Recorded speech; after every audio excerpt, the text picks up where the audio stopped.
Good morning. Sorry, just having my sip of coffee, and let's get started. So, what did I do differently since yesterday? Well, there's a couple things. I think I figured everything out to a point that it'll work really effectively.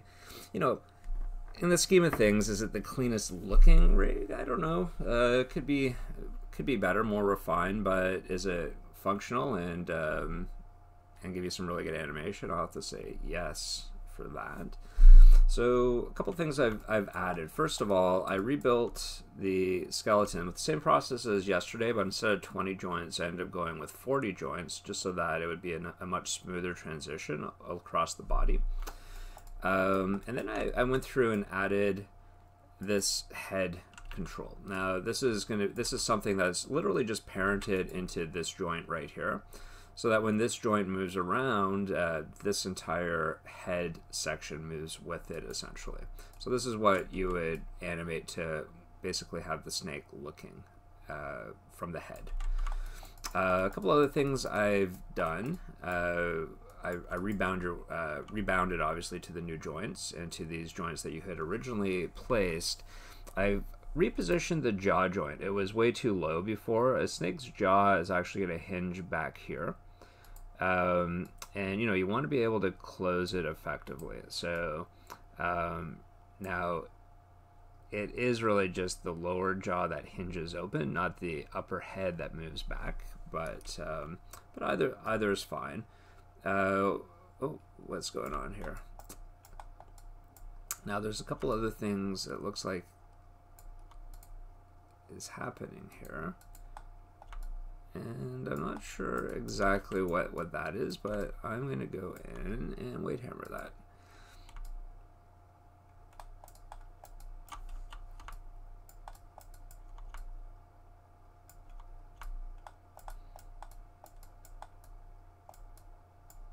Yeah, I was just tweaking the weights on the teeth there, and I think in the process I didn't fully paint them as well as I could have. So that's what we're seeing here.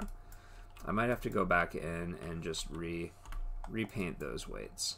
Let me just go into paint tool. Yeah, so I don't know where those weights are going to, but let me just see if I can select this head joint here. Select influence. And I'm just gonna paint this stuff here. Let's paint that stuff. I don't know where that's coming from, but I'm just gonna, there we go, we're good. And the fangs, I need those fangs. So I created a fang joint. They were poking through, obviously, they were poking through your skin, which is not good for the lower jaw. So snake's fangs, they actually hinge, they unfold as the mouth opens. So I created one joint for both of them. You could probably do separate joints if you wanted to be more accurate, but I think one is fine. It's better than none.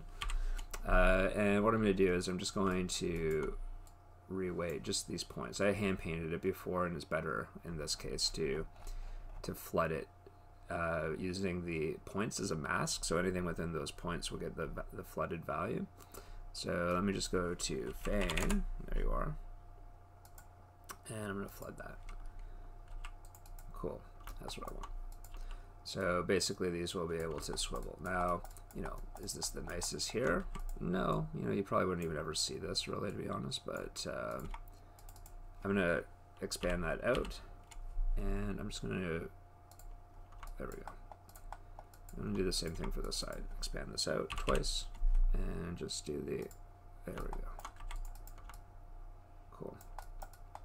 So basically as the mouth opens, the teeth can unfurrow or come out, basically. But when the mouth is closed,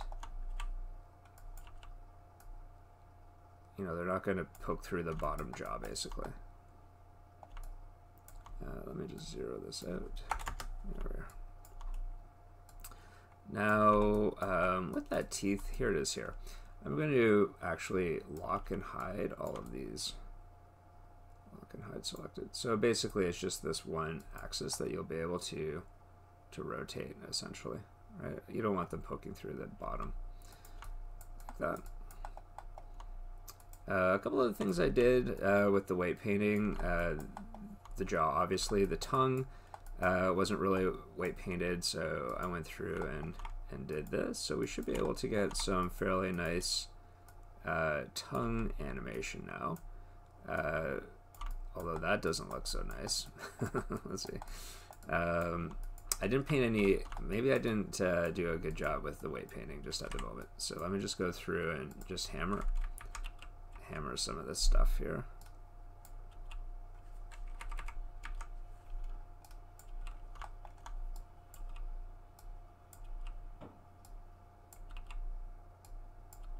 Just so that we have a nicer, a nicer transition.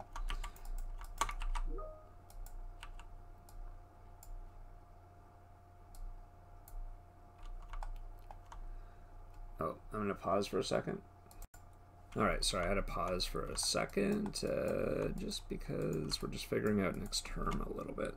But let me just hammer those weights. I'm just walking down through this, and I think I can do a better job though.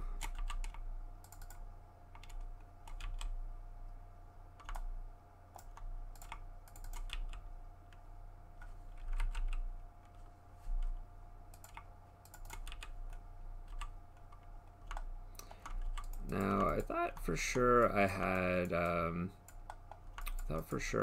the Delta Mush on, but maybe not.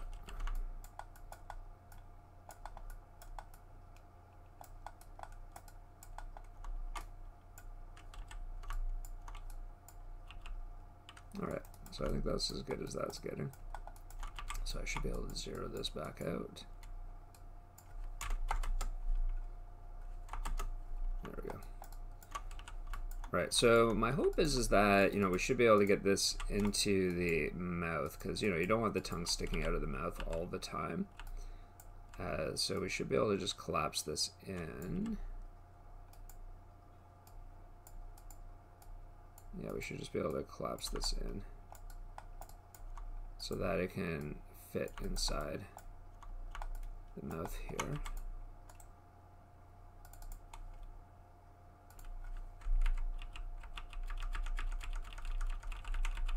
So I'm just going through and delta mushing these guys. There we go. It's just a little bit cleaner this way. There we go. Just using the left and right arrow keys and the G key once I've done the delta mush once.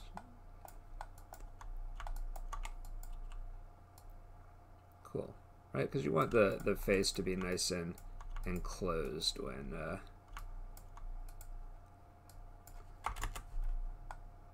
mouth to be nice and closed.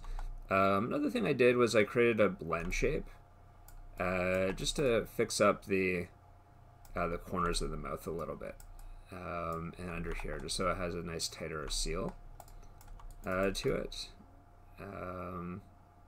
Yeah.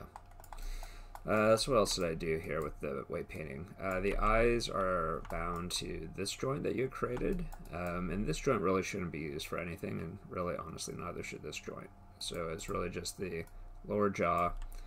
You can maybe cheat with this one a little bit, but it's just those guys. Okay, so then what did I do? Okay, so for the most part, things are very similar to yesterday, now that we've added this on. So we've got the curve that, again, this was the one that I generated from 2 linear points, recreated it with the same number of points that are on the body so that I can create the blend shape. So here's the blend shape. I'm going to turn it on.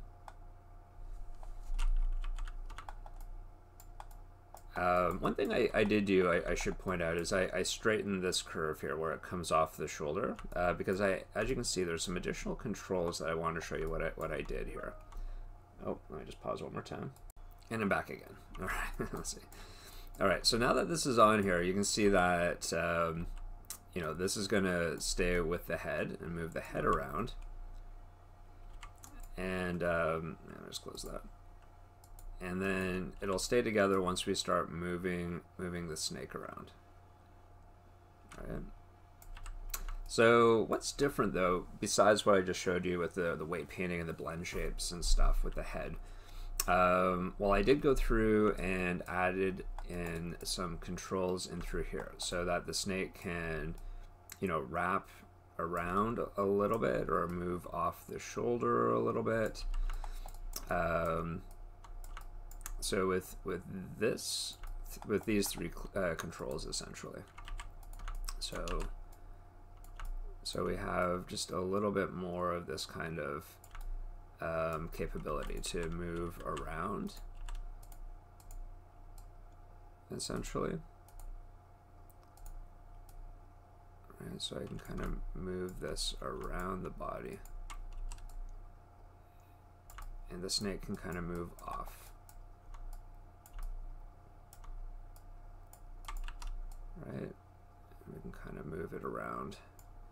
And then we can, obviously the head can then be animated as well, right, if we need to have the head looking in a specific direction. But that would need to be keyed with your posing, so that unfortunately you have to do a little bit of counter animating. I was thinking about putting in a space switch, but you know the animation is going to be so subtle that I think you can just key it with the few poses that you're going to have with the snake. And I think we should be able to get some good stuff. Now, obviously there was a bit of a challenge with this because you have to do it in a way that doesn't give you double transformations, because everything still needs to stick and move with the body, right? So everything's still going to move with the body, right?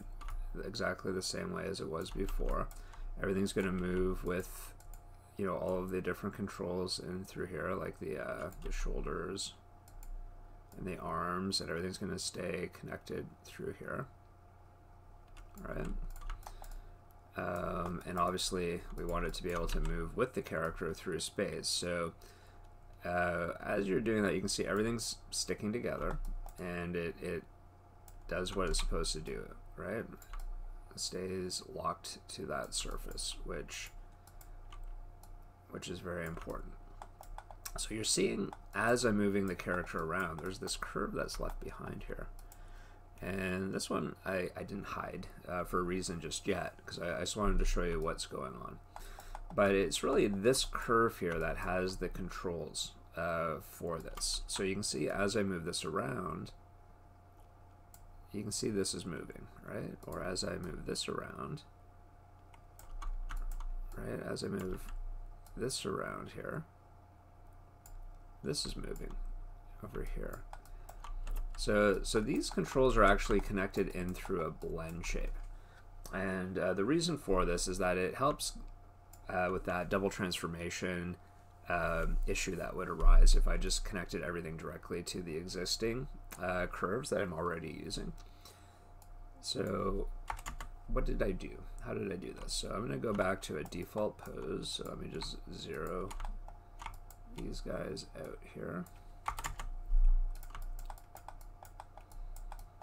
And zero these guys out right here.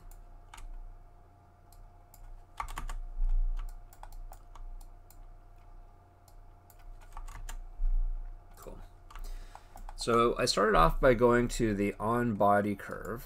So the on-body curve was the one I had initially snapped to the surface of the character. Right? Now it's important, and I don't know if I mentioned this. I did mention it when we were drawing the curve down here on the bottom, but when drawing this curve, you know, we want to start where the head is first and kind of work our way backwards. If you didn't do that, if you're doing this yourself, you can always reverse a curve so that, you know, the end and the start are swapped. But this way, because the root of the curve always acts as the base for the IK chain, so if I wanted this to kind of slither off of her, which I don't suggest doing because it's not really fully set up for that, but you would move this guy and then everything would kind of follow this point right here.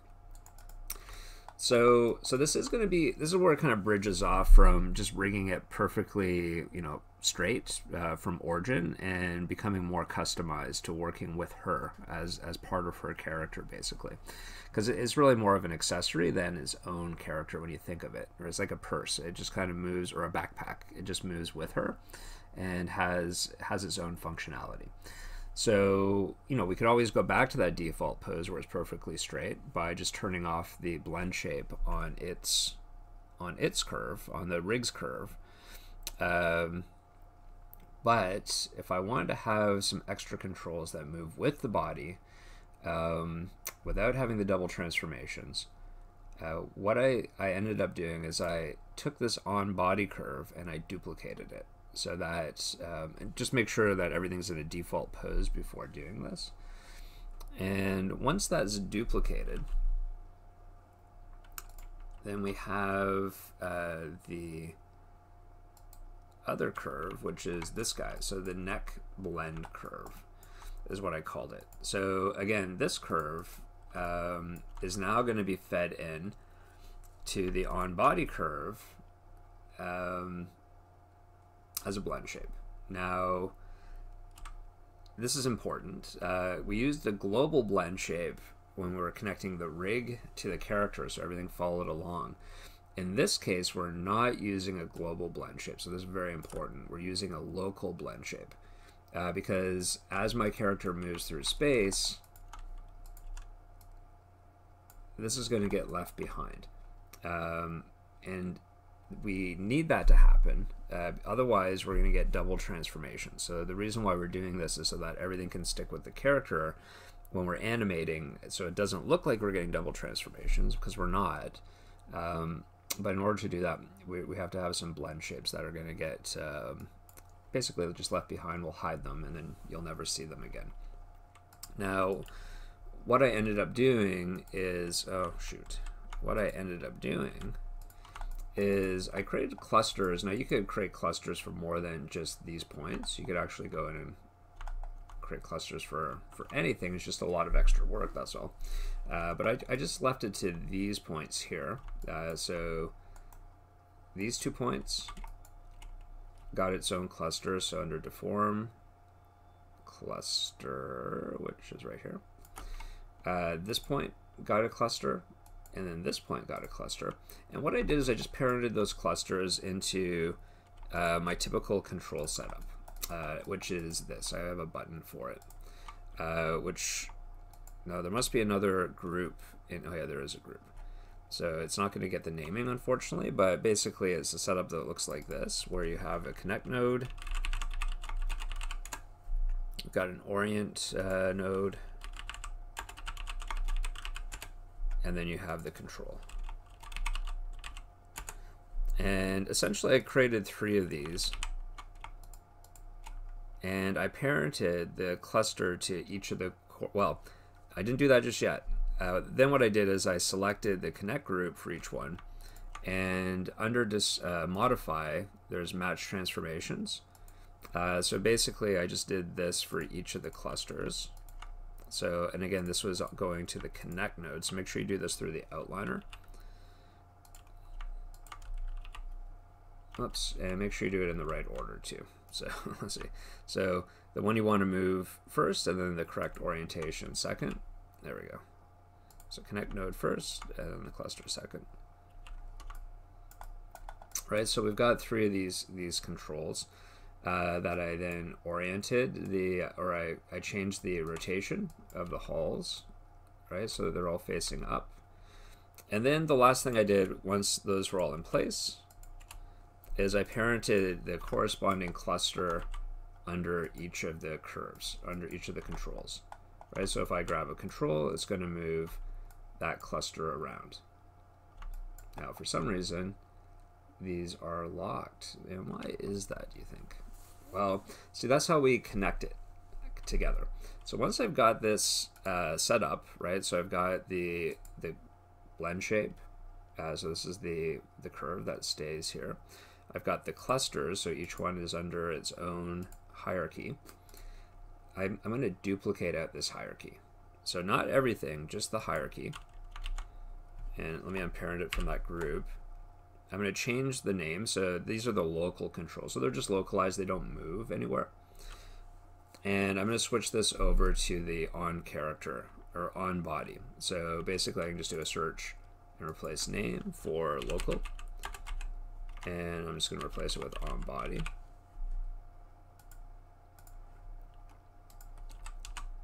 Right, so now I've got two sets.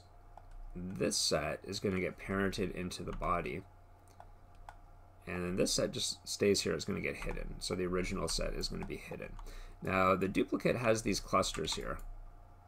We don't need them because these guys don't do anything. They're just a duplicate, so they're not connected to anything. So this group, I ended up parenting under the shoulder. So when I move the shoulder, these controls move with the shoulder.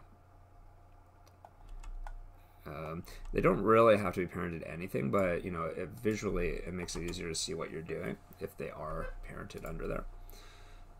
And to move things around, right? So if I move one of these, see what's happening? It's moving over here. But it's not moving when I just move things around. So one thing to remember is we're not using constraints. A constraint is explicit. So if I were to move this, this would move. It was a constraint with an offset. But if I were to rotate this, this would also move this object too. So whatever this does, the constraint object will do. I don't want that. I only want these guys to move if I actually physically move these guys only. And only if, and that's the only situation I want these guys to move. Otherwise, again, we're going to get this double transformation thing happening, and the snake's going to explode off the body. So to do this, you can do it a couple ways. One's through the connection editor. I ended up just doing it through here, through the node editor. So, and you can kind of see them right here. So let me just go in and isolate this. Yeah, nope. There we go. Let me get rid of these guys. And this guy. So all we're doing is the on body control, and it's just the control, nothing else, just the control, is going to be connected to the local control, just through the translate. So you can just literally connect it like that. And you're going to do it for all three of your controls. So if you end up making more than 3 controls, then you're going to want to do it to more than just those 3. And once those are there, it's pretty much done, right? So let me get rid of that. And I'm going to hide this. So yeah, everything's going to stick together and just work. Right, so now you can animate the snake, and it's going to look like it's slithering over the body. Now, if you want to have more subtle control, the wrap or the on-body curve here, cancel. The on-body curve here, you can actually go in and animate the points as well. Like you could physically go in and key these points, and it should just work, right? So if I wanted to maybe have the tail rattling or something like that, I could go into where, you know, oh, it's not going to work. I lied. It's not working because of that blend shape we added. Yeah, so you would have to maybe create an extra control for that. Yeah. Yeah, because of the blend shape. If I didn't have that blend shape, I could probably have just animated those vertices. Now, you know, that said, I could always go in here to this blend shape, right? And we could create a cluster. We can do the same thing, or I could just animate the curve, right? I could just animate the curve. So, you know, it's not a rattlesnake, but you know, if I wanted to have a little bit of movement here, I could do that just by going in and keying some of these vertices. Just make sure you key them in a default pose first, like at maybe on a frame 0 or something, so it can always go back to that, because if you key points, you can't zero them out again. So just remember, that's a very important thing to remember. All right, so let me see, I'm going to hide this. And so we got that. We've got the on body. So I'm going to just start grouping some stuff together. And I'm going to call this snake rig all. And then we've got the snake rig group. And what else do we have? We have the geometry. You know, I guess I could put that under here. I don't know what that, oh, that's her. Yeah, you should probably label stuff. I won't look. I won't look, but that's okay. Group, you know, sure, as a group, but try to get used to the naming conventions. Every studio is going to have its own kind of version of naming conventions, but you know, it's a good habit to get into following whatever the studio's conventions are. So, you know, Sheridan has a fairly standardized kind of acronym or abbreviation, I should say, for various things. Cool. All right, so it works. Everything's good. Everything's good to go.